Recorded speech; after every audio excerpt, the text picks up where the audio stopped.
Bonjour, chers parents. Nous sommes en compagnie de Monsieur André Langevin, professeur de karaté, ceinture noire, avec une expérience de 25 ans. Bonjour, Monsieur Langevin. Bonjour. Racontez-nous votre parcours. Qu'est-ce qui vous a mené à faire du karaté?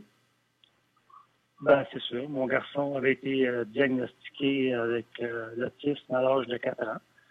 Donc, les premières années, comme tous les parents, on a essayé beaucoup de choses, dont le scoutisme, la natation, la gymnastique.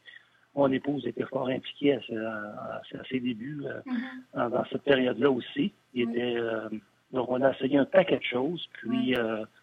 Il y avait de l'intérêt. Puis, au moment donné, vers l'âge de 9 ans, là, vers 9-10 ans, j'ai vraiment embarqué avec mon épouse dans le processus, puis parce qu'on croyait beaucoup à la stimulation, puis j'ai commencé à faire des arts martiaux. Oui. Puis on a vu ça avait un impact positif. Au début, c'était évident que c'était difficile.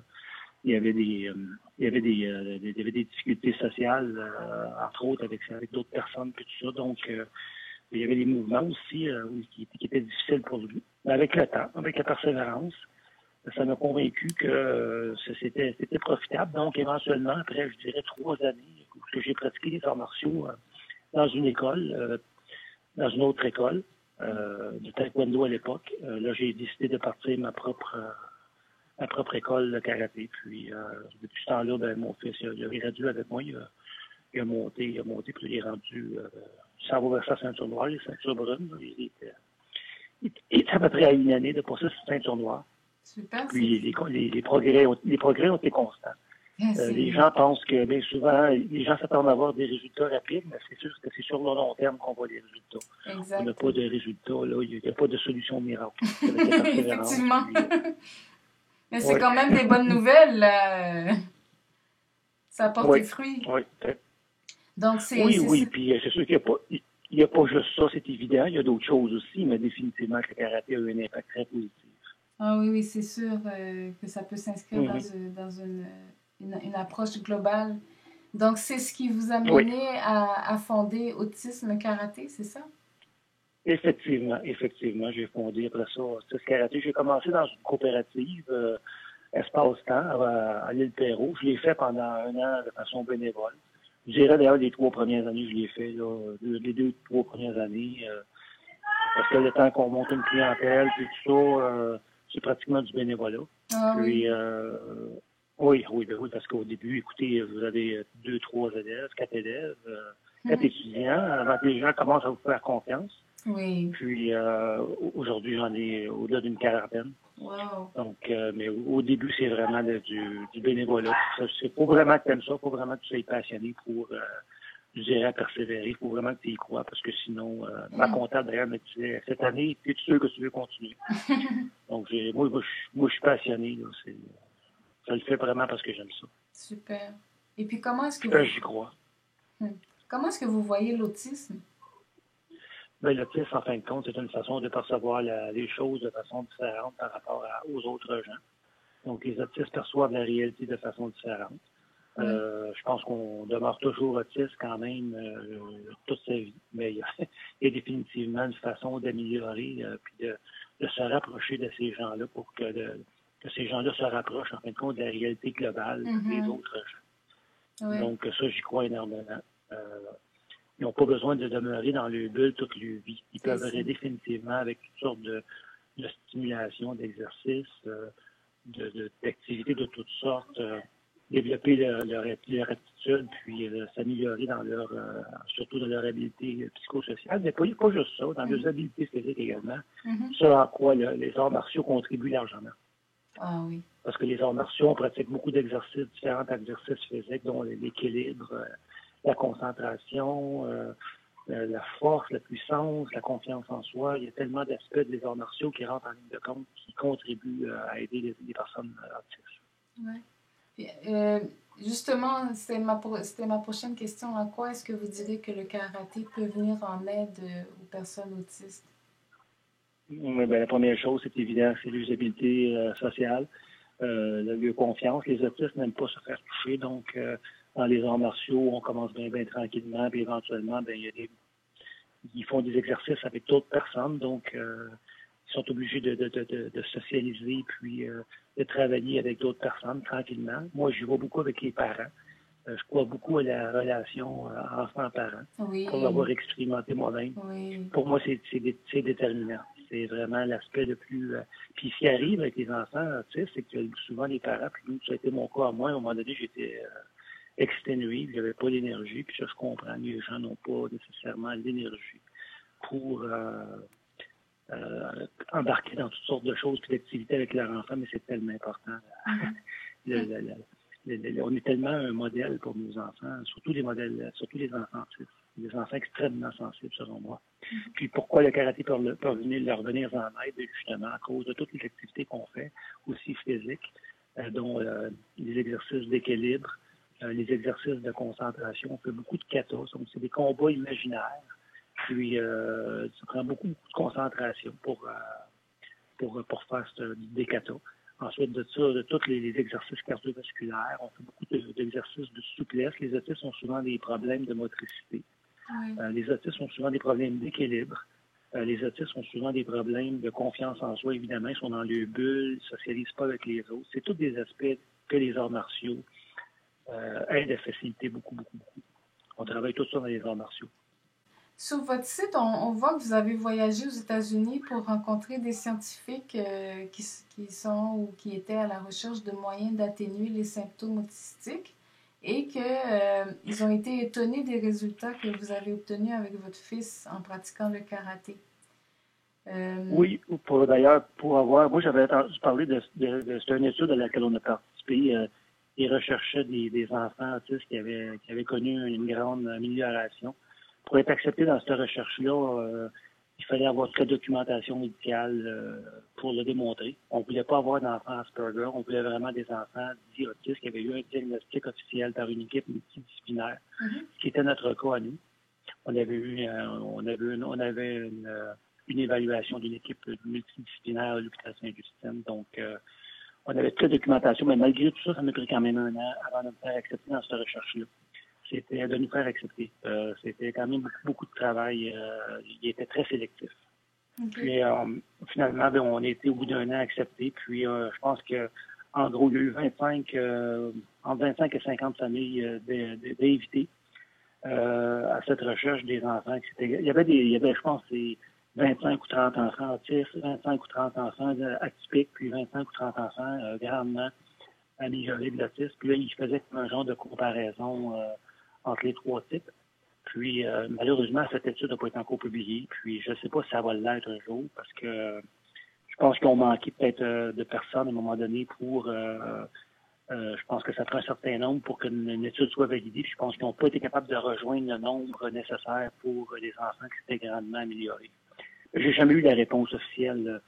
Mais cette étude-là, c'était au plus grand centre de recherche américain, le Centre national de santé, ce qu'on appelle le NIH à Washington. Donc, c'est extrêmement intéressant d'aller visiter toutes ces installations-là puis de rencontrer ces gens-là. OK. Quelles ont été leurs réactions? Est-ce que vous avez pu quand même avoir eu un mot au sujet de leur conclusion? Oui, en fin de compte, le rapport, c'est ceux qui ont été très conservateurs dans le rapport qu'ils nous ont remis à nous. C'est une étude qui était vraiment complète, autant au niveau de la génétique que le IMR. En fin de compte, le test durait, c'était 6 jours d'examen pratiquement psychologique, test de quotient intellectuel, physique, ainsi de suite. Avec les parents également, il y avait des tests, beaucoup de temps qui ont passé avec nous. Puis, en fin de compte, sur le rapport qu'ils nous ont remis, on marqué significant improvement. Okay. Donc, en anglais, une amélioration significative des troubles de l'autisme. Ça, j'ai ce document-là en main, comme j'ai le document en main que mon fils avait été diagnostiqué autistique à l'âge de 4 ans. Super. Et puis, c'est sûr que en ce moment, on parle des bienfaits des arts martiaux pour la population autiste, mais j'imagine que ces mêmes choses-là s'appliquent à la population en général, les bienfaits du karaté et des arts martiaux. Effectivement, dans notre cours, nous, on est une école qui quand même, qui a beaucoup de respect. Le respect est extrêmement important. Puis, on n'est vraiment pas une école où ce que les gens font du démolissage, puis qui tentent de faire mal aux autres personnes. Il y a beaucoup de respect. Puis, ce qui amène tout ça, en fin de compte, c'est qu'on a, entre autres, une dizaine de gens qui sont ceinture noire de 60 ans et plus. Mhm. On a même un monsieur qui a 73 ans qui est ceinture noire, deuxième dame. J'ai un monsieur qui m'aide à donner mes cours aux enfants autistes, qui, lui, a 69 ans. S'il serait dans une école où il manquerait de respect, où ce que les gens tenteraient vraiment de se blesser, parce que souvent, dans certaines écoles, c'est quand même assez violent, les arts martiaux. Ça peut être violent. Mais nous, dans notre cas, là, c'est vraiment il y a beaucoup de respect. Puis la meilleure preuve que je peux donner à ça, c'est qu'on a beaucoup de jeunes à la soixantaine et plus. Puis ces gens-là, c'est absolument phénoménal ce qu'ils peuvent faire. Même à 73 ans, le monsieur qui s'entraîne avec nous, on fait des passages de ceinture, puis il est capable de faire des fois des cours qui durent 5 heures de temps. Wow! Donc, il n'y a pas beaucoup de gens de 73 ans qui pourraient faire des choses comme ça, là, qui n'auraient pas l'énergie. Ouais. Donc, c'est extrêmement bénéfique pour la population en général. Effectivement, les arts martiaux, c'est... Allez-y. C'est ça. Donc, qu'est-ce que vous diriez qui étaient les défis de votre fils quand il était plus jeune?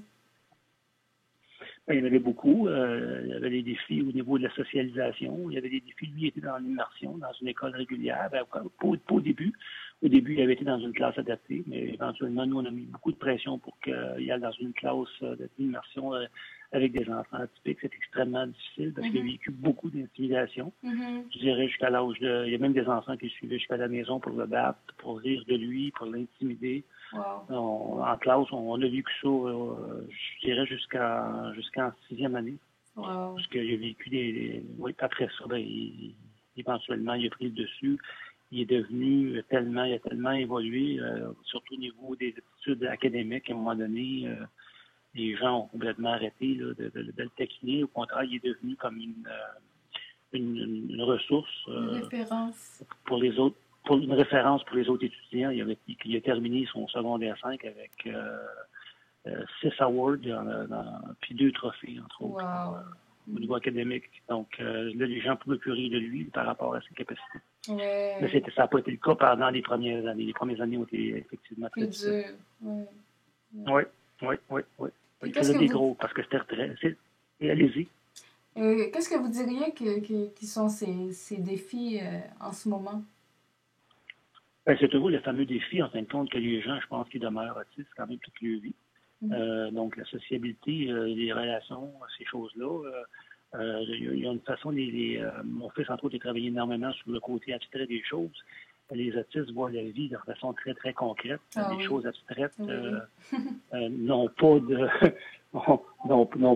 grand sens pour eux. Donc, c'est toutes des choses que je pense que quand tu es autiste, tu ne veux pas dans la vie. Il y a tout le temps des petites choses, il y a souvent des choses abstraites quand c'est pas noir ou blanc qui arrivent. Donc, les autistes sont toujours à vivre avec ces choses-là pour senser, puis être capable de percevoir la vie comme nous, les atypiques, on l'aperçoit. Ah oui. Donc, je pense que ça demeure tout le temps, il y a tout le temps un certain défi en étant une personne autiste, je pense. Il faut tout le temps que tu tentes de percevoir les choses pour essayer de te mettre au niveau des autres gens, là, dits atypiques, en fin de compte. Oui, je sais ce que c'est. J'en ai 2, moi, diagnostiqués autistes. Donc, je sais qu'à chaque âge, il y a d'autres défis qui se présentent. On pense à Mme Templin aux États-Unis, entre autres, là, qui est reconnue mondialement. Elle le dit elle-même dans ses entrevues. Elle a fait énormément de progrès, mais c'est encore un défi pour elle constant. Là, de percevoir la vie comme nous on l'aperçoit. Oui, tout à fait. Ouais. Et puis, quels sont les autres outils, méthodes ou thérapies complémentaires aux arts martiaux que vous auriez employés pour aider votre fils ces dernières années? À peu près tout, quand il était jeune, en fin de compte. Là, surtout, l'ostéopathie, pour nous, était le grand recours. Malheureusement, la dame est décédée aujourd'hui. C'est une dame qui était professeure d'ostéopathie à l'École d'ostéopathie du Québec, qui était très connue. Puis, il a eu la chance d'être soigné par cette madame-là, qui est extrêmement compétente, puis Mme Laflamme.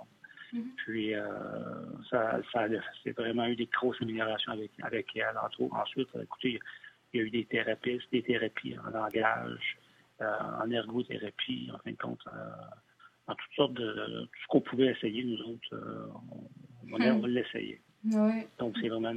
ouais. Puis les cours que vous donnez, est-ce que ça s'adresse uniquement aux personnes avec une condition particulière ou bien est-ce qu'il y a des cours où toute la famille peut participer avec leur enfant? Toute la famille peut participer. Tous les parents sont très bienvenus. Puis j'ai d'autres types d'handicap. J'ai quelques types. J'ai une personne qui a la paralysie cérébrale, entre autres.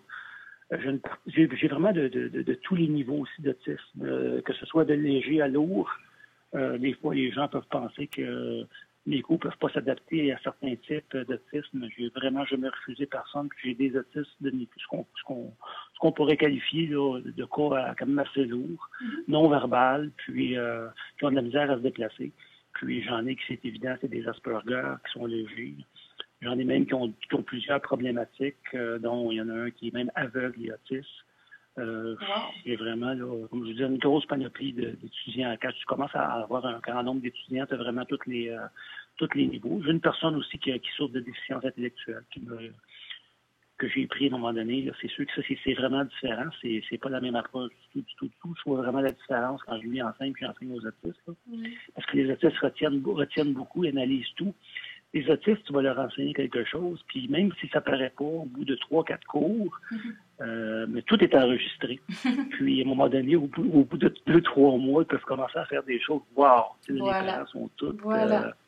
Exactement. Les résultats ne sont pas nécessairement instantanés, mais tout est enregistré. Tandis qu'une personne qui a une déficience intellectuelle, c'est pas ça. Il faut que tu le fasses constamment répéter, puis... c'est pas enregistré dans le cerveau comme c'est enregistré dans le cerveau d'une personne qui est autiste. Je veux vraiment voir la différence. C'est ça qui est vraiment le fun, c'est que ça me donne une expertise, là, vraiment, vu que j'ai vraiment de toutes les sortes. J'ai des enfants aussi qui souffrent du TDAH, d'hyperactivité. En tout cas, j'ai jamais refusé personne. Puis ça me donne c'est juste bon pour moi aussi, parce que ça me donne une plus grande expérience par rapport à tous ces enfants-là. Wow. Mais en plus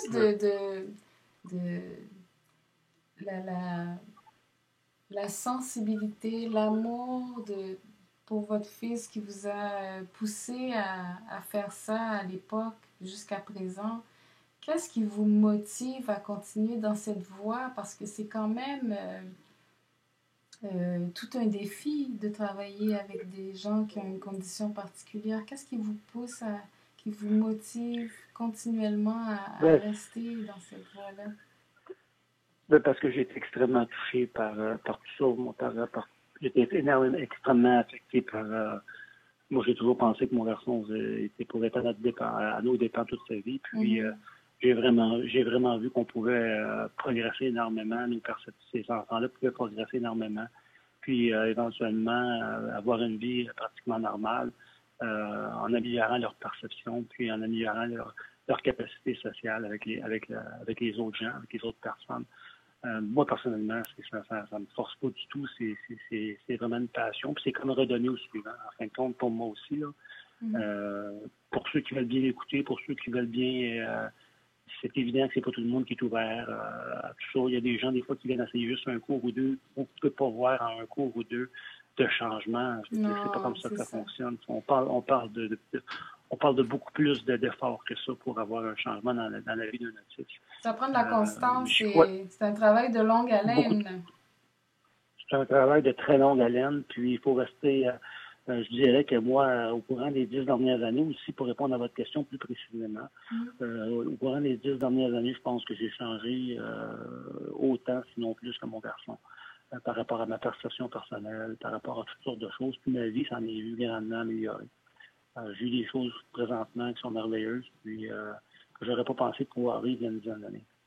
Donc, j'ai vraiment changé moi également aussi ma perception. Je pense que tout être humain sur Terre du chemin à faire. On a toutes des choses à comprendre. Il ne faut vraiment pas prendre pour acquis qu'on détient la vérité. C'est la plus grande erreur qu'on peut faire.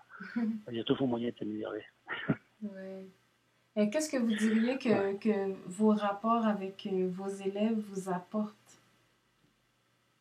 C'est extrêmement gratifiant quand on voit des améliorations. Il y a une maman qui, entre autres, on a fait un gros passage au mois de juin passé, puis son garçon est quand même passablement autiste. Puis on parle d'un cas autiste lourd. Puis la maman est partie à pleurer quand on a eu notre test au mois de juin, puis qu'on lui a remis une nouvelle ceinture, parce que il a progressé beaucoup depuis qu'il est avec nous. C'était plus d'un an, lui, qui était avec nous autres. Puis sa maman a pleuré vraiment, mais c'était vraiment sincère. C'était vraiment, là, on vit des choses. Parce que moi, pourquoi j'aime enseigner aussi aux autistes, c'est que les autistes sont vrais. J'enseigne pas aux gens, j'enseigne seulement aux personnes qui sont autistes. Comme je vous le dis, il y a des personnes qui ont des problèmes d'ordre neurologique. Puis la raison principale de ça, c'est que ces gens-là sont vrais. J'aime beaucoup fréquenter des gens qui sont vrais. Puis les autistes sont vrais. Ils ne mentent pas. Tu vas savoir vraiment ce qu'ils pensent. Ils vont te le dire. Puis quand je vois des choses comme ça, l'amélioration qu'ils vivent, c'est pas du fake. Ils le démontrent clairement. On voit vraiment l'amélioration. Puis pour moi, c'est une grosse récompense de voir ça. Puis de voir aussi les parents qui sont comme une maman comme ça, qui s'est exprimée en pleurant en juin dernier. C'est extrêmement valorisant pour moi là, parce que je me sens vraiment utile d'avoir aidé une personne. Puis pour moi, ça n'a pas de prix. Ça, c'est des choses qui ne s'achètent pas, comme on dit. Hein. Non, il n'y a pas de prix pour ces choses-là. Ah oui.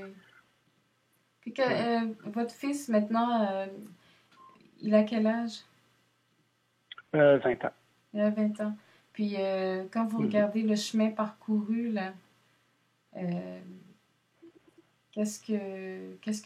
comment est-ce que vous entrevoyez son avenir par rapport à quand il venait tout juste de recevoir son diagnostic à 4 ans?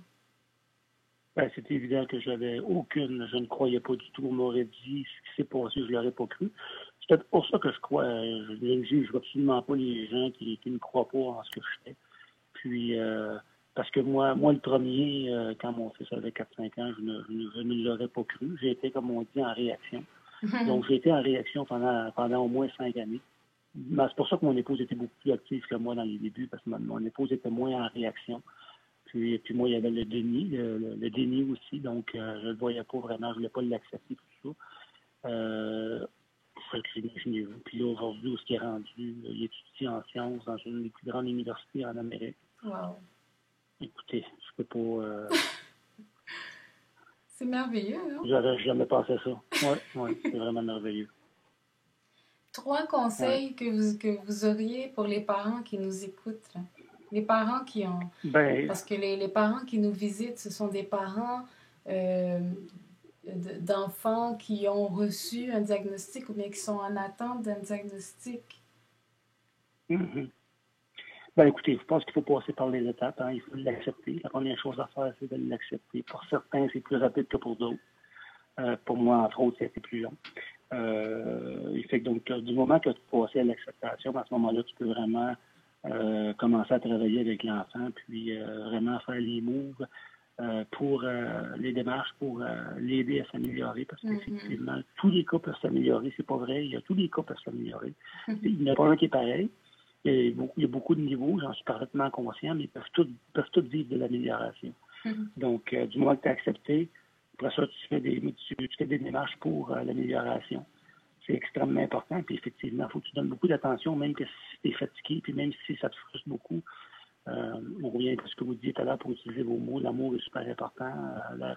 Le bien-être aussi, je crois beaucoup à l'équilibre à l'intérieur de la famille. Moi, je peux dire aussi que j'ai travaillé énormément sur la réconciliation avec mon épouse. Le climat familial n'était pas à son meilleur dans les premières années où mon fils avait reçu son diagnostic. Puis je pense que ça avait une influence négative. Ça met le couple encore plus au défi.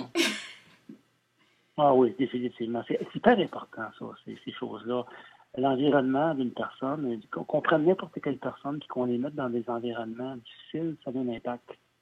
Quand l'environnement est bon, que tout le monde s'entend bien, puis que tout le monde fait des efforts pour s'améliorer, quand tu vis dans un environnement comme ça, c'est évident que les enfants en tirent beaucoup plus de bénéfices.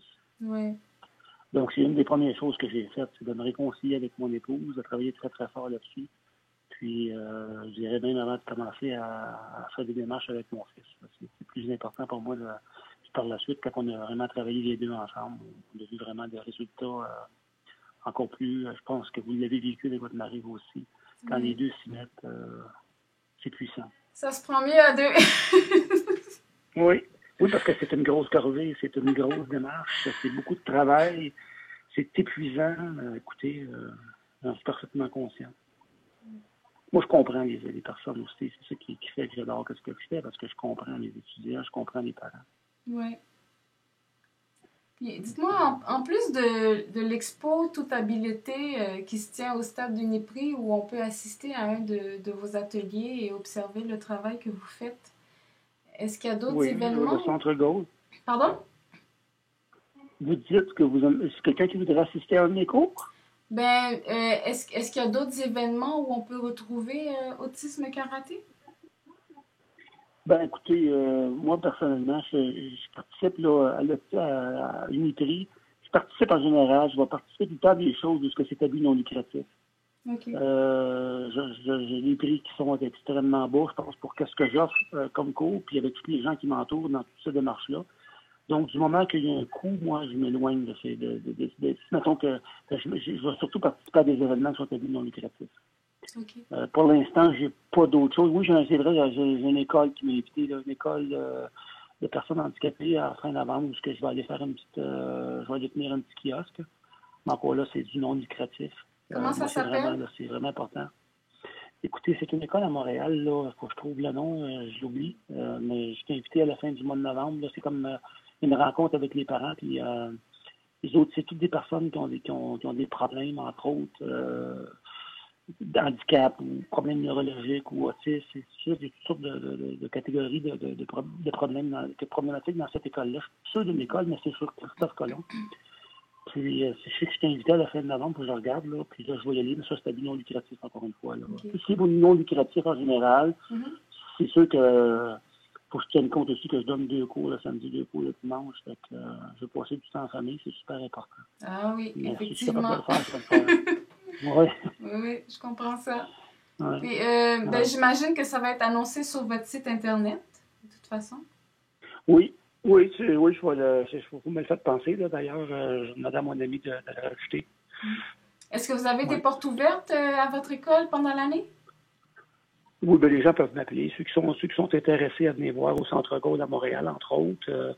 Les gens qui sont intéressés à venir voir un cours pour une démonstration, tout ça, voir comment ça se passe. Il n'y a aucun problème. On va juste me contacter auparavant. Puis les portes sont ouvertes.